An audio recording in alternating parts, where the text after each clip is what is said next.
Yo, what's up everybody? Welcome to a new video. I'm joined by my pal Tommy over here and his brand new, well it's brand new to you, isn't it? Yeah, so 2016, end of 2016 RS. Focus RS. Mark III Focus RS. We do a quick rundown before this big cloud unloads on us again. Right, show us the car, man, because I know nothing about these. Focus RS, nitrous blue, best paintwork ever made. I'm not even lying. So far, all I've really done modification was on the outside. From the front, you can really see I've got the big AIRTEC intercooler, got the private plates on, and some custom B7TMY badges. Come around the car. It's come with these are not optional extra, these wheels. These are 19-inch fully forged alloys. I do need to get some space on them and drop it a bit, and I think it will sit a lot more aggressive that way. The Instagram and YouTube plug on the side, and then it comes with stock. A really nice looking spoiler, to be honest, quite aggressive.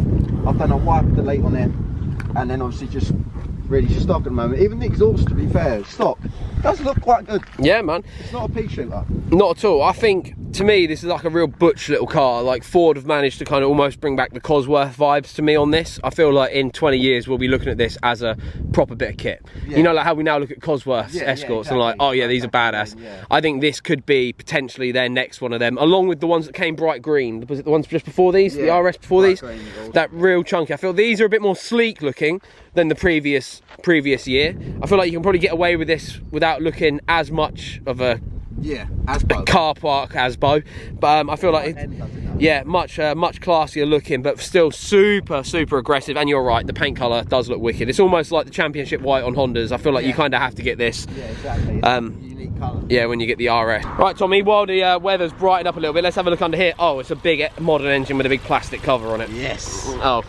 No, but I took the sound deadening off. I'm glad you did. It gives us something to show people. Anyway, you got the AIRTEC intake on there. Yeah. Looks pretty cool. Custom painted in blue. Custom painted in blue. Is that something that AIRTEC offer? No, I did that myself. You did that yourself. Okay, cool. That's pretty cool, I know. But yeah, nothing really much going on. Like you said, it's just plastic stuff everywhere, really. Yeah. It's annoying, but it's how it is. Okay, so you join me and Tommy in the, what would you call this? Like the cabin, the cockpit of his late 2016 Focus RS. Now, this is the first time I've ever driven one, and your ST was the first time I'd ever driven one of them too. Exactly. This is a lot less modified, right, than the ST it's a lot less modified. So do you want to run us through what you've done so far? And so far the current mods that I've put on it. Yep. So I've got the AIRTEC full crossover and intake system with the AIRTEC big intercooler. I haven't got big boost packs for it yet. I've got a Turbo Smart in the Sorry, I wasn't listening at all. What were you saying? I've got an AIRTEC stage 3, I think, intercooler. Okay. The full intake system by AIRTEC as well. And then I also have a Turbo Smart, which is in the boot. It's not on the car yet, but it's going to be on very soon. But that is so far it sort of thing for modification wise, performance. Then I've also got like a couple like gel badges and little stickers, but that doesn't really do anything. So we're actually going to do a mod to this in a minute. Did you just tell them what we're doing? Yeah. Cool. So you'll be able to find that video over on Tommy's channel, which will be linked down below. This is going to be kind of like a feature kind of review, kind of just hang time video of your car, because you've literally just turned up, and the weather today, I just have to fill people in, has been beautiful sunny weather followed by hailstorms of rocks like this big. So we're just trying to get this feature done while the skies are blue. I think we've probably got about 45 minutes to an hour on this, so we're going to try and get this done straight away. Initial impressions of the car for myself, it's very nice. Nice dashboard, nice cabin, nice. I like the dials are all up here, so you can just see what your boost, your oil, and all that sort of stuff at. It's really nice. Other than that, it's very standard. I love the steering wheel. The shape of the steering wheel is nice. Feels nice and thick. These seats, Recaro's, beautiful. Oh, I love Recaro seats more than I like anything.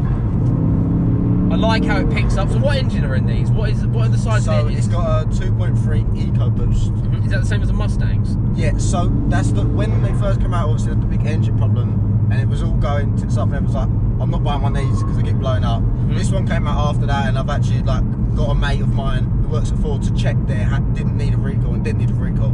So after they saw the head gasket problem with these, they became fine again, but a lot of people got put off. Okay. So it's 2.3. You can pretty much get up to about 430 brake stage 2. After that, you're going to have to forge it. So there is potential there. And then stock figures is about 345 brake horsepower. Standard? Yeah, standard. Wow. And how old are you? 21. You're 21 with a 345 brake horsepower car. It doesn't make sense to me anyway. Like, I couldn't insure anything at your age. Like, I got a decent. Yeah, I was surprised I got insured in it. Yeah. Most of the time when people like, when I see Can I overtake this guy? Do it. Smoke them. Look at that. The power is really good. Yeah, For road use. For road use, this is it. I mean, we didn't go over the speed limit once just then, but No. it feels really nimble for a 4-wheel drive car. Yeah, because the thing that I was worried about, obviously I had a Fiesta with like BC racing coilovers. The handling was really great, and then I was like, I'm jumping into a 4-wheel drive car, which is quite big and heavy, and I feel like it's a boat. Yeah. So I was like, how is this going to go around the corner? I was a bit worried about it, but it takes it really well, to be It honest. feels like a proper bit of kit, this thing. I know, I really, even though I've never owned a fast Ford, I really like them. And I love the community around them as well, and how everyone seems to be real supportive of each other. Obviously, the video we did before was of your ST, so that's on the channel. I'll link that at the end of this video if anybody wants to check that out as well. And I liked it. I did like it, but I didn't feel like it was fast. Does that make sense? Only because you said you felt like your Fiesta was faster than this, right? I feel like this is faster than your Fiesta from memory. From like when obviously I didn't get to use your Fiesta that much, and it's a bit damp today, so I'm obviously not really beating on it around. I feel like the reason why I felt it was so fast, because it didn't have a differential in it. You said like coilovers and then 300 on brake coming to the front wheel drive. Where you had like the wheel hop and you were sort of fighting to get the power down. Where jumping into a 4-wheel drive car where I put my foot down and it just goes. I feel like the fight made me feel like I was going a lot faster. Does that make sense? So what is your favourite things comparing this car to your Fiesta? Like what this car's done better, sort of thing. Yeah, what are you like when you get in it? You're like, I'm so glad this is this sort of thing. Yeah, I like just sort of the drivability of it, where it's got like 3 different modes. You've got we're in like normal mode now, and you've got sport, and then you've got track, where it stiffens the suspension and everything up, and then you've got drift mode. I haven't used drift mode yet because I'm too scared. Can I have a go? You can if you want. But you just got plenty of different Third gear, right? Third gear. I'm just gonna slag it off for a minute. Okay. Am I right to say that? Go for it. Second feels really good on the pickup, okay? Yeah. The top end, the turbos must just have no more power to push through the engine, because in third, it really felt to like I don't know, it just felt like that should have had more as I was going past it. I thought I'd have gone past this car. What, in third? Overtaken it. This is just me giving my initial thoughts. Like, you are my friend, and I feel like I can be honest. You know, like, it's not like you're like a person. I'm not going to get offended. No. Well, I hope not anyway. But first and second, when you're like going through the twisties, especially through the twisties, third felt good. Yeah. In a straight line, it was just a bit like. That's what I was saying. Like when I said originally when I got this car, I was like, round corners and back roads, I'm like going down twisties. Yeah. It feels like it's on the ball, non-stop, ready to go. Yeah. But on straights, it feels like it's weakened. I agree. It's like it's I agree. hesitant to. It just doesn't go. feel like it's got anything. I mean, that was only first, second, third pull. I wouldn't say I feel like this is a fast car. No, that's what I mean. Straight, like, but straight line speed through them back roads, we were just coming through there, and I was giving it a bit of a dance. Yeah. It felt awesome. Like the difference of like it feeling like a really light, nimble car to then when I pulled there, it felt like a really heavy, slow that's car. what I mean. It's like that is bizarre. Yeah. Because it feels like when I go around the corner, I feel like I'm not in a full drive. I feel like I'm a front wheel drive. Yeah. I forget I'm in it. I can understand. How do you think? Just as we've got to the twisties, the heavens have opened. It's just our luck, really. So I'm going to put it back in, unfortunately, in normal mode for a moment. And I think what we might have to do is just go and drive to somewhere and wait for this to pass over. What I'm going to do right now is leave Tommy and take this out on my own. He just thinks I'm going to do a quick rip past him for a sound clip, but I'm actually going to kind of beat on it. I've turned all traction control off and stuff, and not beat on it, but just see how I actually find this car. So I find it really hard to drive people's cars fast when they're sat with me, so I'm just going to steal it for a minute. But the car actually feels great around these back roads. It feels so lively, so planted, and so easy to point it where you want it to go. The steering is on point, it's fast, four-wheel drive, it feels fantastic. But like I mentioned, in the straights, it just feels to me like it's lacking power. I feel like it should be delivering more power for a 345 brake horsepower vehicle. I don't feel like it puts its power down well at all, if I'm going to be completely honest with you guys. God, it's got a terrible turning circle as well. Wow. Oh, it makes a nice little pop and bang though. Not as in your face as one of them Fiesta maps. Oh, goodness me, it does feel good around these back lanes. Tucks in so nicely. Oh, and this big intake that he's got, and it sounds fantastic too.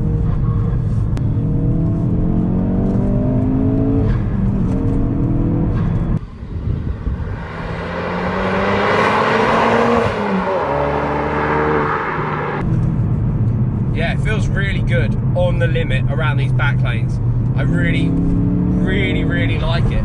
They just don't feel that fast in a straight line, but round corners they feel rapid. They feel rapid, which I guess is a compromise worth having, especially when we live in England and we've got all of these back lanes to rip around and have fun. I'm trying to make it pop and bang, but it's not doing it. The throttle response when it's in this race mode is instant. It's really, really nice. Maybe I shouldn't have given it such a hard time on when it's on the regular mode.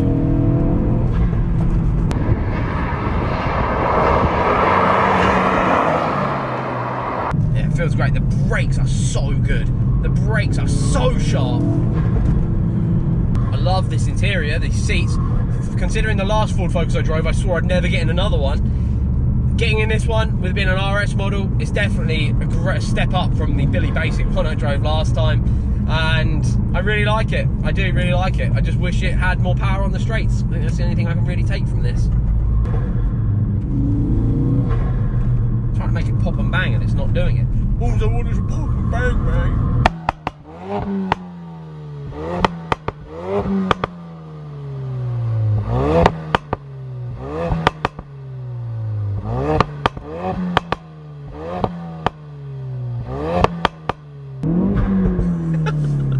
Such a Asbo car. You know they built these for kids like him that go to car meets all the time.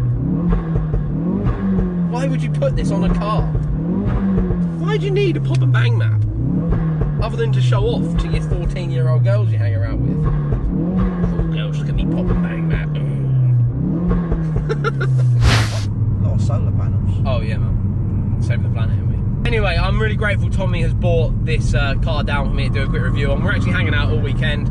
Gonna go up to Jatfest tomorrow. Gonna go work on this now in the garage, and that video will be on his channel. And it should be a really cool weekend. I'll show you around some of my little toys as well. Yes. But not the secret car. That one, secret. You can't see that one. That one is for my Patreon. Send £10 on my PayPal and I'll show you what it is. Plug. Right, brilliant. Shall we finish up then? Yeah. I'm trying to just see if there's anything we should tell people before I... is there anything you want to say about it? About my car? Yeah. There's a lot more. There's a lot more to come. I'll tell you what. How about this? If someone was looking to buy one of these, what would you tell them? If someone said to you, Tommy, I'm going to buy an RS, I want to know what I need to look out for, tell them. I'd say it is great value for money for the kit you get for the money you spend. You get a lot of kit back in exchange. There's a couple bad things, like you're spending like what, about 27 to 30 grand depending on spec on an RS. The one thing about it is with Fords, they do let you down a bit with the interior. Like the interior on this is really nice and it is driver orientated, like you've got the boost cage and stuff, and it's got a lot coming around you. But say you spend this money on like a new BMW or stuff like that, you get a lot more value for money interior wise, I'd say. But if you're buying it as a driver's car for pure drivability, I would say it is probably one of the best on the market in that price region. Obviously everyone has their own. I'm going to disagree with you. I'm going to disagree with you right there. Don't listen to this man. Because he's just you just said 27 to 30,000 pounds. Yes. That's the price bracket my M3 was. Exactly. And I feel like the M3 is superior to this car in every way, except for you've probably got a better sat nav. Yeah, that's what sort of matters though.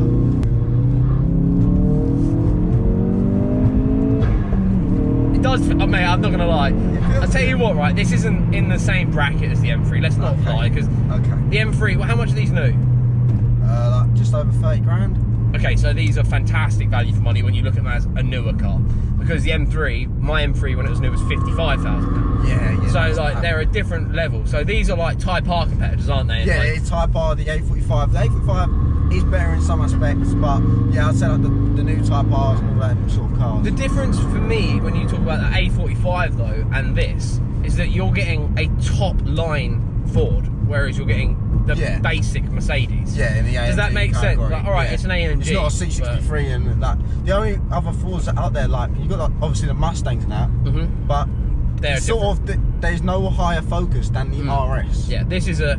I've been a bit harsh on it because I'm harsh on you. Yeah. Like, but It's like that's just jokey banter, and I don't think that will come across on camera. I don't take it to offence. I don't care. Overall, for £30,000, if you're looking at a new car, this is an amazing value for money. And I'm telling you now, these seats are the best.